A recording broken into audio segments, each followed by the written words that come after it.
Anda bersama Brother Fai di channel Malam Mistik, sebuah rancangan audio dan video cerita seram dan mistik.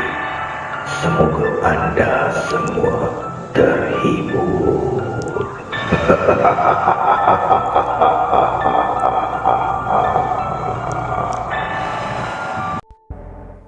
Apa kabar para pendengar Malam Mistik? Malam ini adalah giliran karya daripada Rashid Salim, Kisah Abang Jamil, episod yang ke-18.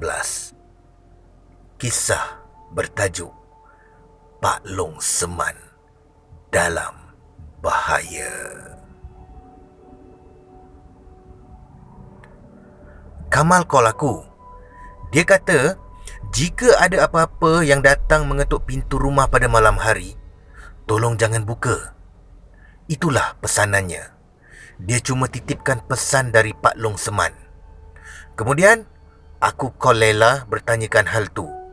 Lela pun cakap, Kamal pun menyampaikan hal yang sama.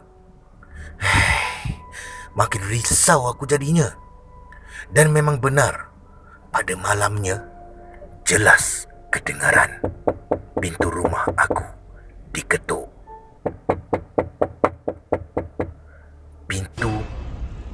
Tombol pintu berkocak seperti hendak dibuka.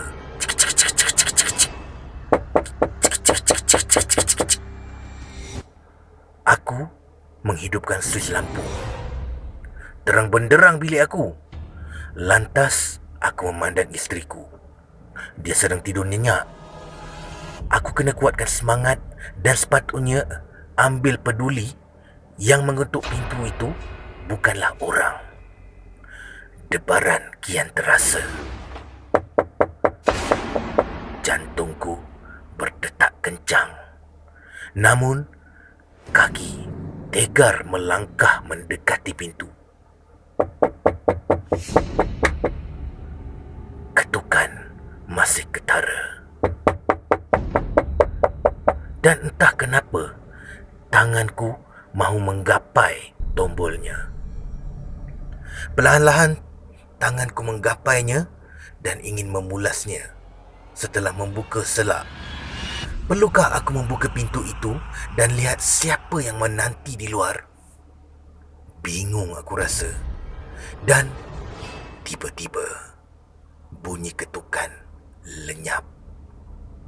Aku tak jadi nak buka. Aku menyelak kembali dan berundur untuk ke dapur.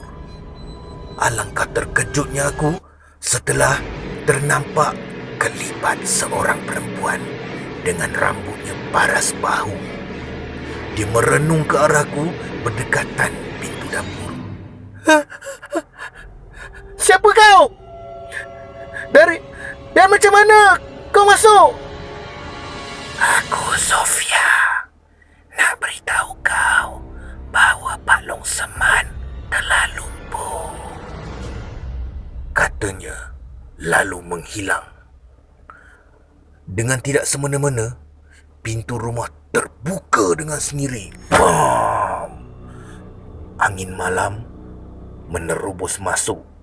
Lantas telah berdiri seekor makhluk bergigi tajam dan bermata merah bersama kukunya yang runcing mahu menerkam ke arahku.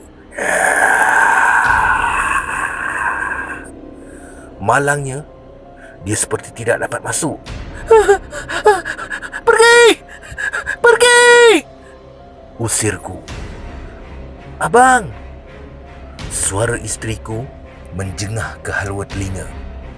Aku pun terjaga dan memandang Nur. Terpisat-pisat aku sendiri. Abang! Abang! Abang mimpi ke? Soalnya. Aku meraup wajah. Astaghfirullahalazim. Rupa-rupanya aku bermimpi. Aku pun menilik telefon. Ada pesanan dari Kamal. Pesanan Kamal begini. Aku ada riwayat kecemasan.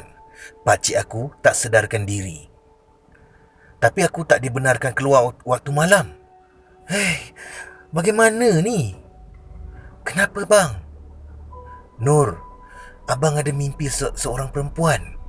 Dia beritahu yang Pak Long Seman lumpuh. Hah? Siapa perempuan tu bang? Sofia, sebutku memberitahu isteriku. Dia tercengang. Hah? Sofia bang? Baru tadi dia datang dalam mimpi saya bang. Hah? Aku bingung sekejap. Katanya dia akan cuba bantu abang untuk selamatkan abang Jamil dari jauh. Dia di mana? Katanya dari Sungai Tok Lanang. Mana tu? Aku ingin tahu. Entahlah bang, balas isteriku. Lepas tu, dia gaib macam tu je, sambung isteriku. Pada 11 siang, aku pergi melawat Pak Long Seman. Menurut Kamal, malam tadi Soro datang dan terjah ke rumah dengan segerombolan tenteranya.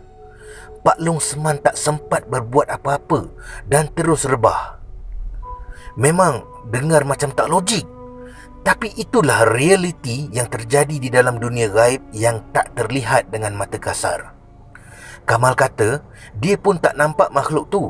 Cuma Pak Long Seman saja kelihatan seperti menepis-nepis setiap serangan. Kemudian dia dapat melihat dengan jelas darah tersembur keluar dari mulut pakciknya tu sebelum tersungkur. Dia cuba selamatkan keadaan, tapi dia merasakan tak berdaya.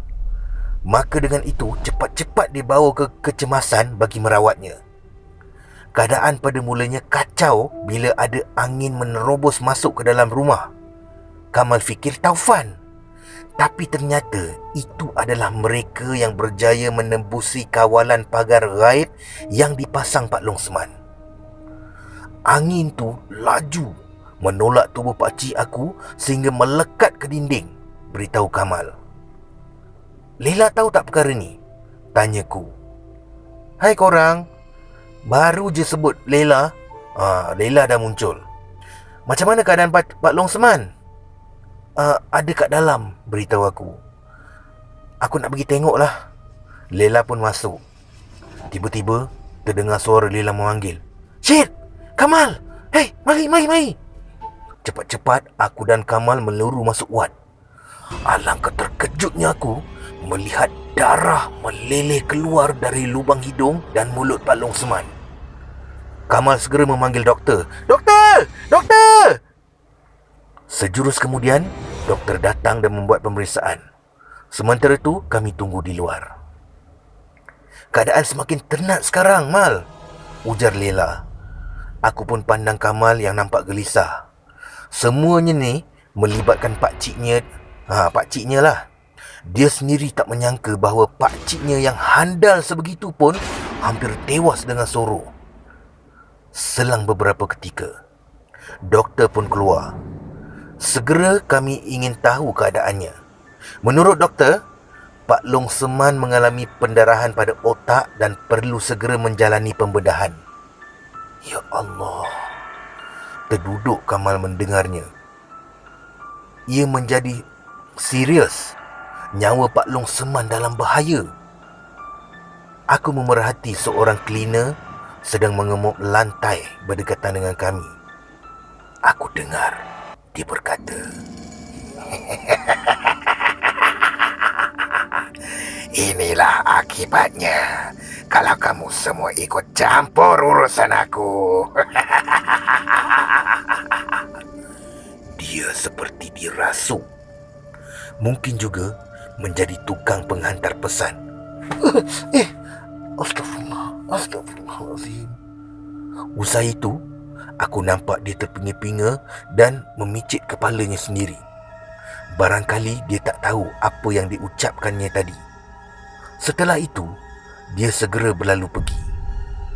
Sekian kisah daripada Rashid Salim.